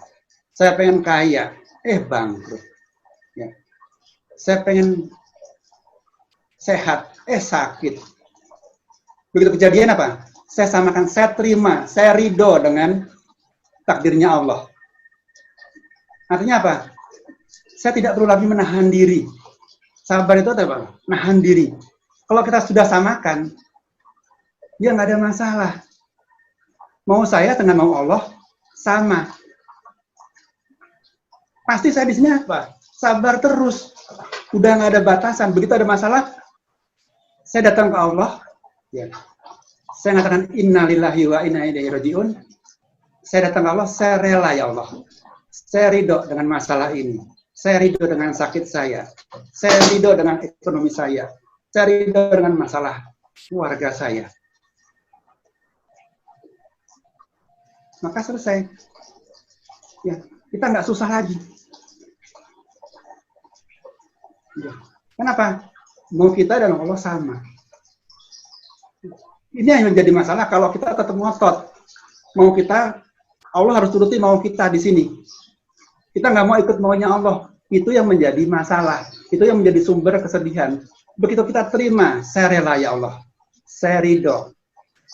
Nggak apa-apa, saya yakin ada sebuah kebaikan bersama ini. Fa inna ma'al yusri yusra, inna ma'al yusri yusra. Pasti ada sebuah kebaikan di sini. Ya, jadi sabar itu tidak ada batasnya jika kita bersama. Kalau nggak sama Allah, pasti nggak sabar. Itu Jedet.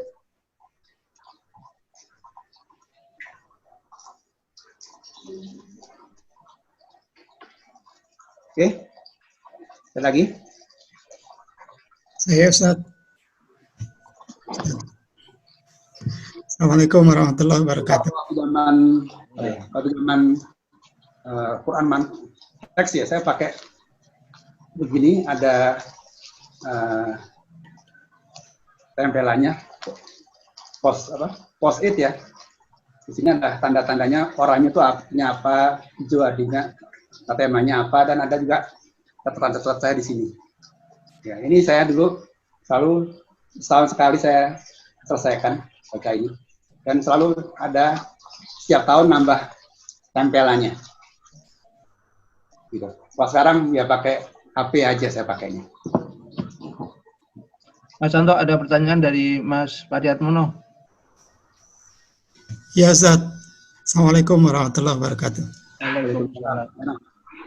Ada dua hal nih Ustaz. Yang pertama mungkin yang tadi disampaikan di awal, bahwa takwa itu adalah apa tadi? Berusaha mematuhi perintah Allah dan menjauhi larangannya gitu ya? Ya, kira-kira itu. Ya, itu definisi waktu SDN begitu ya? Nah itu, saya ingin menanyakan itu, mengkonfirmasi aja yang pertama ini. Bahwa itu rumusan di mana ya? Setahu saya sih Al-Quran dan hadis itu tidak menyebut bahwa yang namanya itu adalah seperti ini atau seperti itu. Yang ada dan banyak sekali dalam Al-Quran itu adalah, setahu saya, itu adalah ciri-ciri orang yang bertakwa. Antara lain yang kita sedang jalankan sekarang ini ya, puasa. Juga ciri-ciri yang banyak sekali ciri-cirinya yang saya tahu. Antara lain juga bahwa dan berlaku adillah kamu, karena berlaku adil itu lebih dekat kepada takwa. Jadi orang yang bertakwa itu adalah orang-orang yang berlaku adil. Itu dua di antaranya ya. Karena kalau yang saya lihat sekarang terjadi di masyarakat, takwa itu kemudian dibayar murah gitu, seolah-olah gampang menjadi takwa itu. Karena kemudian menjadi syarat untuk macam-macam. Jadi presiden harus orang yang bertakwa. Jadi wakil presiden begitu, bahkan mungkin jadi RT pun harus bertakwa. Nah ini yang kemudian saya melihat ada degradasi di situ. Itu yang pertama. Kemudian yang kedua, yang tadi disinggung pada bagian baru saja disinggung ya, tapi banyak dibahas waktu pengajian sebelumnya, yaitu tentang sabar. Nah sekarang saya lihat itu banyak orang yang mengucapkan, misalnya seseorang ini sedang sakit ya. Kemudian keluarganya bilang, ya mohon doalah supaya yang terbaik menurut Allah yang akan berlaku. Saya agak mempertanyakan statement seperti ini. Seolah-olah Allah itu bisa memperlakukan sesuatu yang tidak terbaik gitu, untuk seseorang. Ya. Makanya dia kemudian minta supaya kita mendoakan supaya yang terjadi itu adalah yang terbaik. Bukankah yang terjadi itu selalu yang terbaik? Itu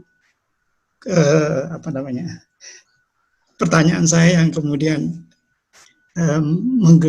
menggelitik saya sebenarnya untuk saya tanyakan di pengajian sebelumnya, tetapi alhamdulillah sekarang dibahas lagi oleh Ustadz di pengajian ini. Terima kasih. Assalamualaikum warahmatullahi wabarakatuh.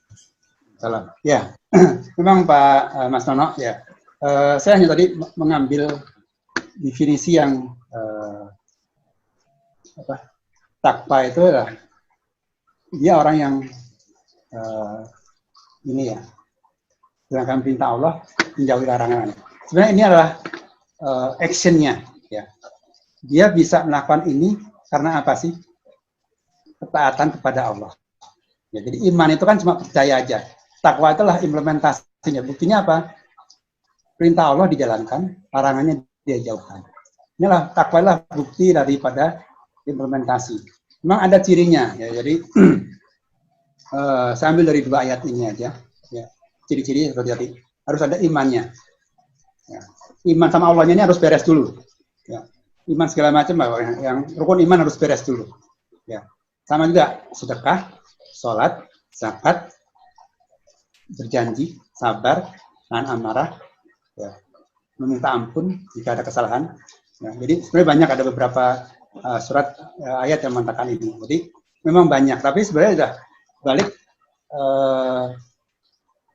inilah perintah-perintah ya. Ada sedekah, ada sholat, ada zakat, itulah perintah-perintah Allah.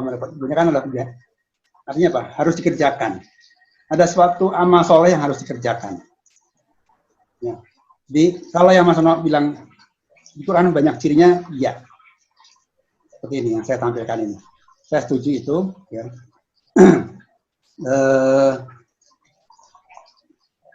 Semuanya sebenarnya orang muslim ya harusnya takwa. Nggak harus menjadi presiden, nggak harus menjadi RT, ya.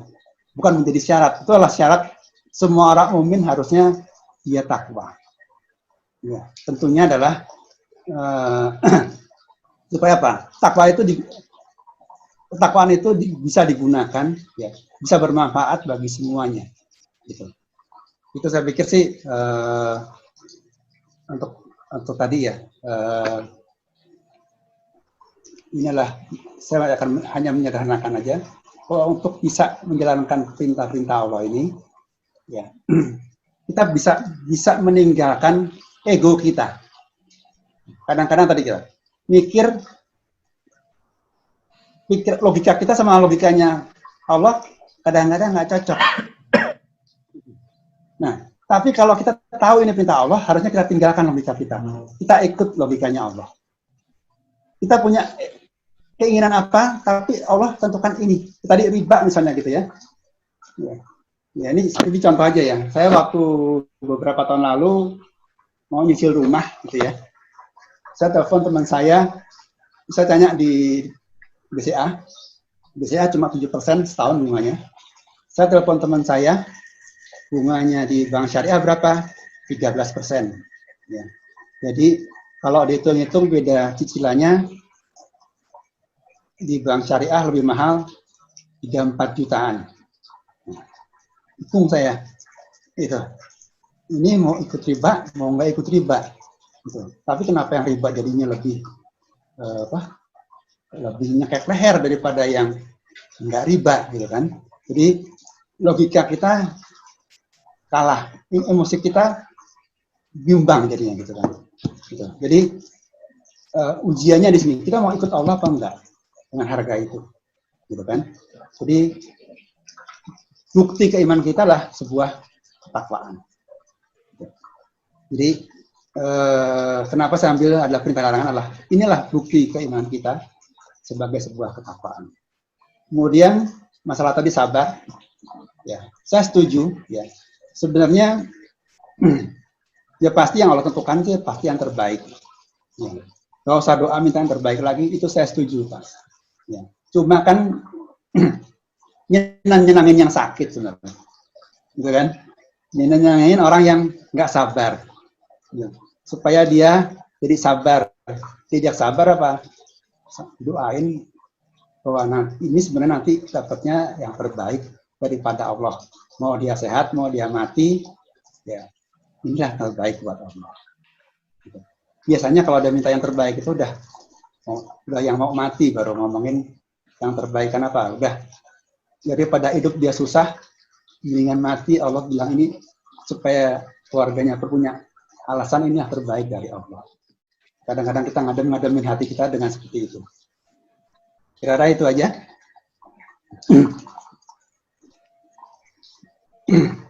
Ada komentar Mas Mano? Ya, kalau yang terbaik kan memang datangnya dari Allah ya. Dan Allah itu tidak pernah mentolimi hambanya. Ya, setuju. Nah, ini yang saya lihat jadi seperti tidak mendorong kita untuk tidak ikhlas di situ. Makanya minta yang terbaik. Seolah-olah sebenarnya dengan kata lain dia pengen bahwa yang terbaik itu adalah sesuai dengan maunya dia kan gitu. Atau maunya saya lah. Dengan saya meminta orang lain mendoakan yang terbaik itu, saya pengen supaya Allah itu mengikuti maunya saya. Karena sayalah yang tahu yang terbaik itu seperti apa. Nah ini yang kekhawatiran saya itu di situ. Gimana Mas? Iya. Kalau saya sih malah justru kebalik sih. Lebih ke arah supaya yang sakit, yang kena musibah itu bisa menerima. Mengajak yang musibah itu bisa menerima. Kita lebih mengajak ke sana. Jadi dalam ketemu orang yang sedang musibah, ya doa-doa kita ataupun kalimat-kalimat yang saya sampaikan adalah sebaiknya adalah untuk mengajak menerima bahwa inilah yang terbaik dari Allah. Yang bukan yang minta yang terbaik, tapi inilah yang terbaik dari Allah. Yang akan datang adalah yang terbaik. Karena apa? Watawasaw bil haq, sebagai bagian dari itu watawasaw bis sabr. Kita mengajak orang-orang itu untuk bersabar, untuk menerima takdirnya Allah dan meyakini itulah terbaik. Mungkin buat kita lah, kita lebih mengarah kepada hal itu.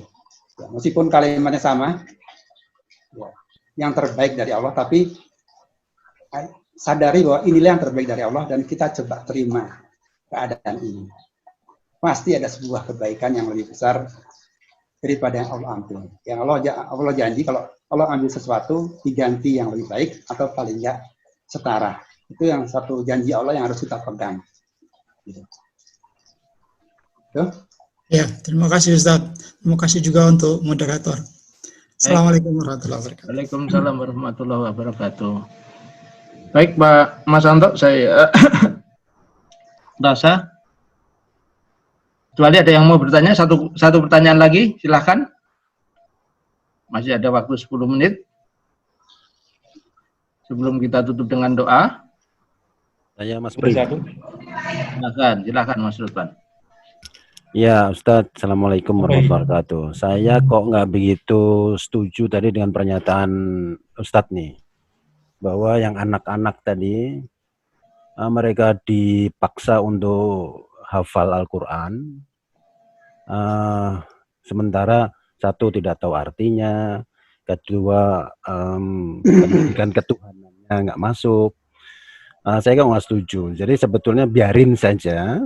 Ya kan, mereka hafiz dulu, baru setelah itu bisa ada proses selanjutnya, itu namanya pendidikan. Saya ingat anak saya waktu kuliah di sebuah perguruan tinggi, dia dipaksa untuk tiap malam tahajud. Jadi tahajudnya mereka bukan karena dorongan hati, terpaksa karena ada supervisornya kan. Nggak apa-apa, biarin, itu adalah pendidikan. Begitu juga orang yang mau sedekah, dia ria, biarin aja ria. Itu adalah sebuah proses. Suatu saat kalau dia istiqomah, kan nanti kan juga itu ada sedekahnya tersembunyi. Itu saya kira mungkin itu yang namanya proses atau boleh dikatakan sebuah pendidikan. Sepanjang dia nanti istiqomah pasti akan muncul itu dari hati. Demikian Ustaz. Assalamualaikum warahmatullahi wabarakatuh. Ini Pak Lutfan, saya bukan menyatakan pendapat saya. Saya hanya menyampaikan sebuah hadis. Bagaimana orang-orang dulu belajar. Ya. Ini adalah, kalau nggak salah saya lupa, ini dari Ibnu Abbas atau apa gitu ya. Bahwa dia sama Rasul diajarkan tentang iman dulu. Diperkenalkan ayat-ayat iman dulu. Ya. Diperkenalkan Allahnya dulu. Dikuatkan tauhidnya dulu. Baru diajarkan Qur'annya. Inilah metode yang Rasulullah ajarkan. Bukan dari saya.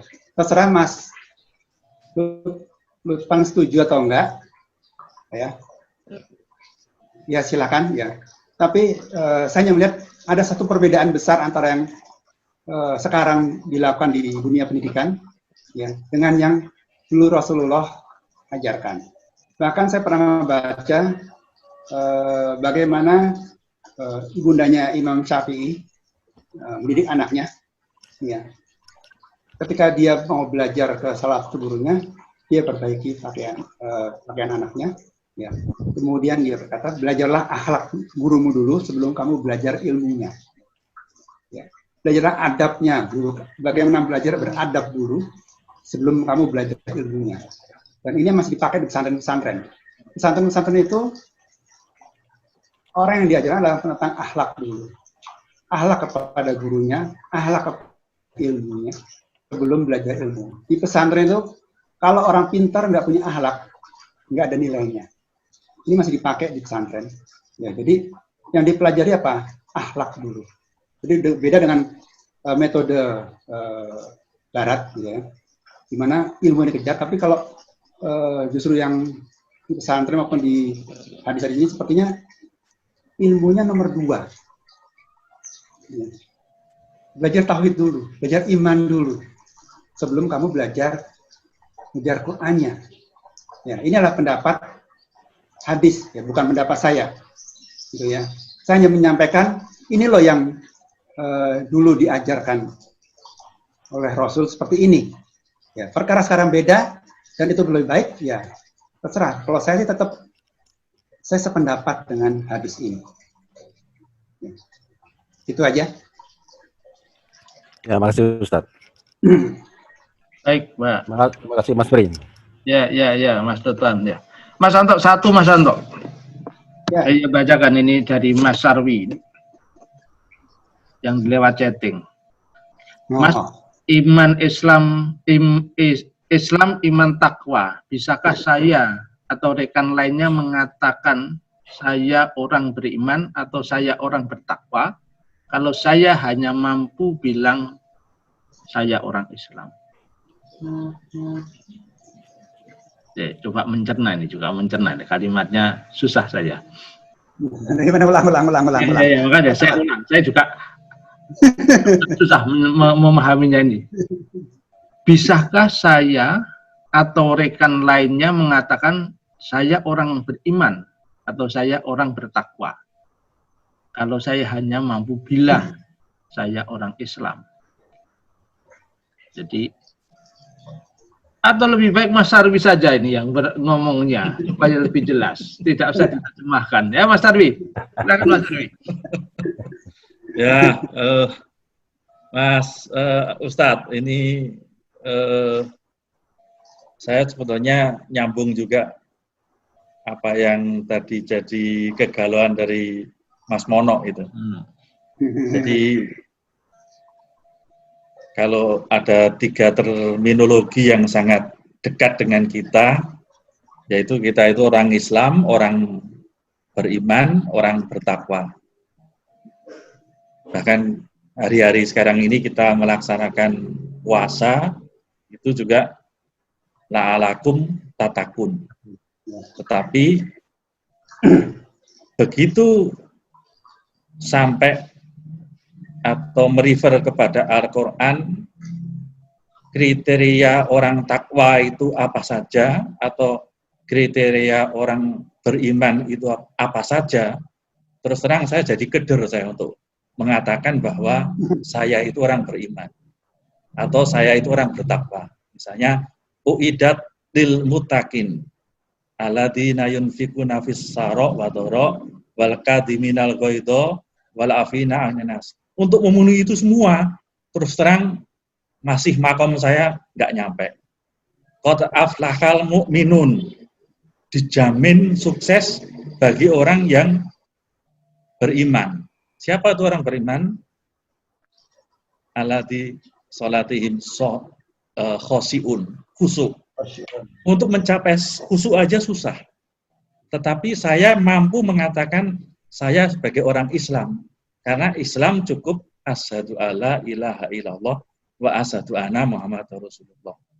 Nah, itu saja. Jadi sebetulnya untuk mencapai, bahkan untuk mengklaim saya sebagai orang beriman atau saya orang bertakwa, itu kok rasanya medeni gitu, basa Jawa itu. Makom saya belum sampai ke sana. Terima kasih. Assalamualaikum warahmatullahi wabarakatuh. Waalaikumsalam warahmatullahi wabarakatuh. Coba kita lihat aja Islam. Kita Islam enggak? Ya tinggal kita lihat kita memenuhi enggak rukun Islam. Ya. Kita syahadat enggak? Salat enggak? Puasa enggak? Zakat enggak? Haji enggak? Setelah itu kan, kalau itu terpenuhi maka kita sudah Islam. Kemudian iman, ya. Kita sudah memenuhi iman nggak? Percaya sama Allah nggak? Percaya sama malaikat nggak? Sama Rasul nggak? Sama kitab suci nggak? Sama hari akhir nggak? Sama takdir baik dan buruk nggak? Gitu kan? Ya.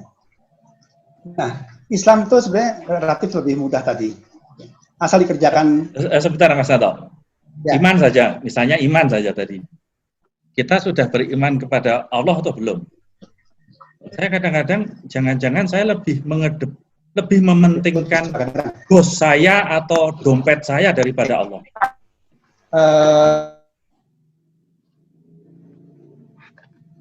Itu yang kadang-kadang kenapa saya itu tidak bisa mengklaim sebagai orang beriman. Percaya sama malaikat, sama kitab suci, sama Rasul, sama hari akhir, sama takdir baik dan buruk. Nah, kita akan diuji imannya ketika kita menghadapi takdir. Kalau yang lain gampang diterima. Tapi begitu menghadapi takdir buruk, bukan takdir buruk sebenarnya, takdir yang tidak kita sukai. Ya, kita pengennya kaya, Allah kasih kita miskin. Kita pengen sehat, Allah kasih kita sakit. Nah, di sini kita masih percaya sama Allah nggak? Bisa menerima takdir ini nggak?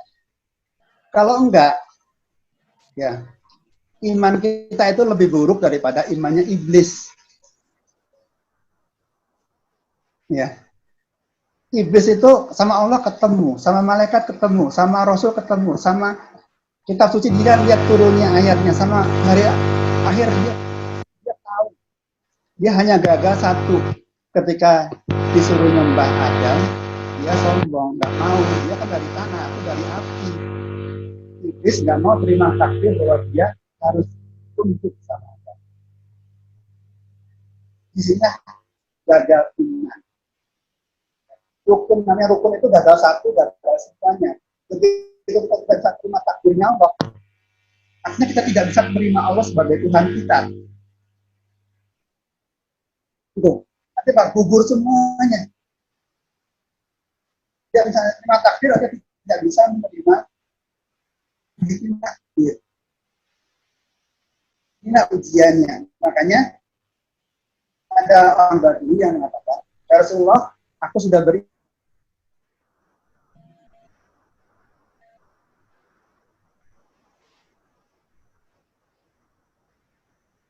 hatimu.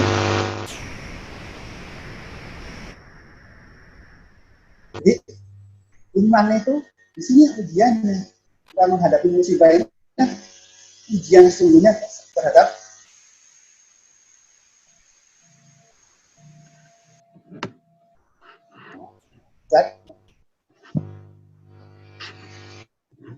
itu gagal ya, satu gagal semua. Nah, takwa sebenarnya ada wujud daripada keimanan kita.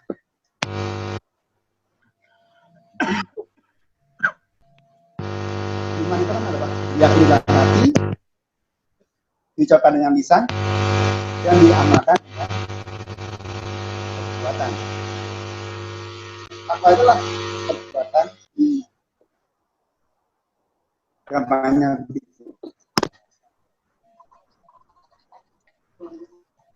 Oke, sayang suaranya memang terputus-putus ini dari Mas Anto. Tapi harapannya, halo, halo, cukup jelas atau putus-putus? Iya, ya, oke. Ah, sudah bagus sekarang. Oh. Ya kalau tadi udah cukup jelas atau nggak kedengeran sama sekali? Nggak cukup. Cukup Mas Sarwi ya. Saya rasa memang cara pandang Mas Sarwi yang complicated. Ya, sederhana saja, kita sudah tua-tua gitu, cara melihatnya sederhana. Setuju sama Mas Anto, sederhana aja kita mendefinisikan itu semuanya. Yang kita harapkan semuanya husnul khotimah, gitu aja kan ininya. Yang penting kan memang upaya kita. Ya, nggak usah kita ya, tapi oke, bagaimanapun juga ini adalah sesuatu pembelajaran semua kepada kita semua. Saya rasa waktu sudah habis, jadi Mas Anto, monggo dipimpin berdoa untuk kemaslahatan kita semua, Mas Anto, untuk sebagai akhir dari kajian kita bersama ini. Terima kasih, silakan Mas. Baik, kita akan baca apa ya? A'udzubillahi minasyaitonirrajim. You have tail. Alhamdulillahirabbil alamin. Arrahmanirrahim. Maliki yaumiddin. Iyyaka na'budu wa iyyaka nasta'in. Ihdinas siratal mustaqim. Siratal ladzina an'amta 'alaihim ghairil maghdubi 'alaihim waladdallin. Ya Allah, ya Rahman, ya Rahim. Terima kasih ya Allah telah Engkau kumpulkan kami ya Allah, keluarga pengajian ITB 80 ya Allah, dalam Islam dan dalam ketakwaan. Ya Allah, mulai kami nanti juga ya Allah di surga-Mu ya Allah.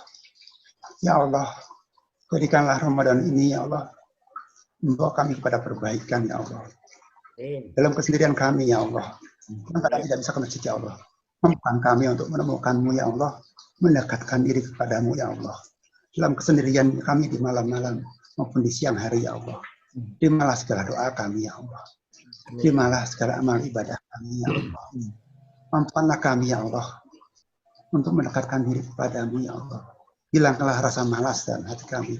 Hilangkanlah rasa penat dalam hati kami untuk selalu beringat kepadamu ya Allah. Kuatkanlah kami ya Allah untuk mengkaji Quran, ya, untuk mempelajari Quran, untuk mengingat, menghafal Quran ya Allah. Mampukanlah kami ya Allah untuk membersihkan hati kami ya Allah, agar kami bisa melepaskan diri dari yang Engkau murkai, melepaskan diri dari belenggu nafsu kami ya Allah, nafsu yang membuat pada keburukan ya Allah. Gantilah nafsu keburukan kami dengan nafsu-nafsu yang Engkau rahmat ya Allah. Ya Rahman ya Rahim, ampunlah kami ya Allah. Lama ini ya Allah. Ampunlah kami ya Allah. Bersihkanlah kami ya Allah. Sucikanlah kami ya Allah. Dengan air kesucian ya Allah. Ya Allah. Jadikanlah setelah Ramadan ya Allah, kami adalah umat yang lebih baik ya Allah. Pribadi yang lebih baik ya Allah. Ya Allah. Lindungilah kami bersama ya Allah. Rabbana zalamna anfusana wa illam taghfir lana wa tarhamna lanakunanna minal khasirin. Rabbana tuzigh qulubana ba'da idh hadaytana wa hab lana min ladunka rahmah innaka antal wahhab. Rabbana atina fid dunya hasanah wa fil akhirati hasanah wa qina adzabannar. Amin. Wassalamun ala mursalin walhamdulillah. Amin. Amin, amin ya rabbal alamin. Amin ya rabbal alamin. Terima kasih Mas Anto, terima kasih Mas Pri, rekan semua. Ya. Terima kasih Mas Anto. Terima kasih Mas Anto. Kita tutup dengan doa akhir majelis. Subhanallah. Asyhadu an la ilaha illallah. Amin ya rabbal alamin. Terima kasih Mas Anto, terima kasih semua. Terima kasih Mas Pri. Baik, insya Allah saya undang untuk hadir di Majelis Taklim Ibadur Rahman. Nanti saya share linknya. Monggo kalau berkesempatan ikut hadir. Ya. Terima kasih semuanya.